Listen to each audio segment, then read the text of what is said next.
पाठ 4 झाडां वळखुया. खूब तरांची झाडां. मनू, राजू, लीना सदां शाळेंत चलत वतात. वाटेर ती सुंदर फुलां, दोंगर आनी झरी पळयतात. एक दीस मनून म्हणलें, हो सैम कितलो सुंदर न्हय. कितलेशाच तरांची झाडां, सवणीं, किडे. जर तांकां सांगपा खातीर काणयो आशिल्ल्यो जाल्यार. राजून मान हालयली. हय, झाडांचे कितलेशेच आकार आनी आकृत्यो आसात. माणकुलीं, ल्हान, व्हड, झोंपां. लिनान म्हणलें, बारीक आनी बाग, वांकडी आशिल्लीं, नीट आनी लांब. मनून म्हणलें, कांय पानां खरखरीत आनी कांय सुळसुळीत. म्हाका तांकां हात लावपाक आनी तांचो वास घेवपाक आवडटा. राजून म्हणलें, पळय, जांबळिणींक बरी दाट आनी चकचकीत पानां. लीना, हें तुजें आवडटें झाड न्ही. राजान म्हणलें, हय, सारकें तुजें. तिचीं धाकटुलीं, धवीं फुलां याद जातात तुका. आनी ल्हान पांचवीं जांबळां जीं कांय दिसांनी तांबडीं आनी जांबळीं जातात, तीं याद जातात तुका. झाडार चडून पिकी जांबळां काडपाक मजा येतली. राजून हांसून म्हणलें, ह्या झाडाच्या थंड सावळेंतल्यान चलपाक मजा येता. झाडांक लांकडाचें मोटें आंग आसता आनी आंगार पानान भरिल्ले खूद खांदे फागरिल्ले आसतात. झाडांचीं मुळां मातयेंत भितर रिगिल्लीं आसतात. आंबो, माड, माट्ट, पणस, व्हड, आमलतास, पिपळ, रुमड हीं थोडीं झाडां. झोंपां. सगळींच झाडां रुखा भशेन लांब आसनात. हें तांबड्या फुलांचें सोबीत झाड पळय. रुखा भशेन ताका रुंद आंग ना. मनून म्हणलें, ते भायर ताका कितल्योश्योच मातये रंगाच्यो खांदयो. लिनान म्हणलें, ह्या गच्च झाडाक झोंपां म्हणटात. घरा कडेन आशिल्लें तुळशीचें झाड म्हणल्यार झोंप. राजून सांगलें, झोंपां हीं मध्यम आकाराचीं झाडां, जाका खुबशे देंट आनी खांदयो आसतात. हीं जमनीक लागून वाडटात. दसण, गुलाब, तुळस, करबेल हीं थोडीं झोंपां. जीं कडधान्यां, दाळ आमी खातात, तूर, पिजन पीज, मसूर, रेड लेंटिल्स, मूंग, ग्रीन ग्रॅम आनी उडीद, ब्लॅक ग्रॅम हीं ह्या झोंपांचीं बियां. तूर, मसूर, मूंग, उडीद. झोंपां आनी तण. आमच्या घरा कडेन पुदिना आनी टोमॅटो आसा. तांचो देठ मोव आनी पांचवो. लिनान म्हणलें, म्हज्या आजयेन म्हाका सांगिल्लें, मोव देठाचें झाड जाका खांदे आसनात ताका तण म्हणटात. मनून सांगलें. राजून तणांक बोट दाखयत म्हणलें, हें तरेकवार तण पळयात. ताकाय मोव आनी पांचवे देंट आसात. ताचीं पानां लांब, बारीक आनी पातळ. तूं सांगता तें सारकें. तुका तण हे वखदी वनस्पतीचो प्रकार दिसता, अशें गोपून विचारलें.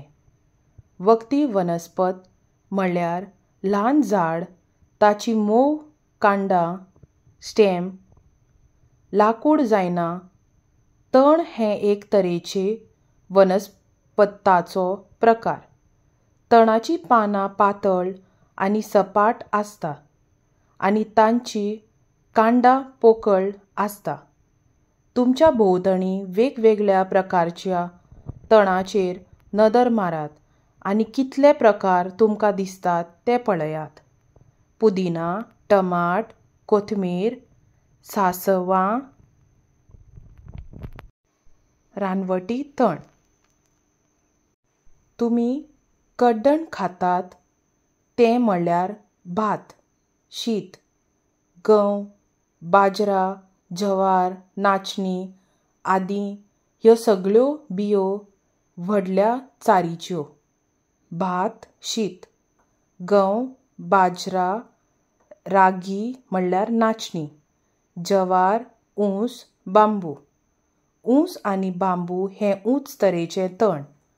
बांबू हो एके तरेचो खाशेलो तण जे एका परस चड वर्सां काळ जितो उरता. वयर चडपी वाल वा लता वाल क्लायंबर्स ऑर क्रीपर्स. पळय, ह्या उंच झाडाक गुठलायिल्ल्या द्राक्ष वेल आसा. थंय हांवें राजाक उलो मारलो, गोपून मानय केलें. आवयस हय, म्हजो इश्ट जॉर्ज हाच्या घरा पयशांचें झाड आसा. तें वयर कशें पातळ्ळां तें पळोवन म्हाका अजाप जालें. तें ल्हव ल्हव वण्टीचेर चडटा अशें दिसता. पयशांच्या झाडाक लांब आनी पातळ कांड आसता अशें सिम्मीन स्पश्य केलें. तें स्वता उबें रावंक शकना. चडपाक कांयच मेळ्ळी जाल्यार फकत सरपटून जमनीर पातळटा.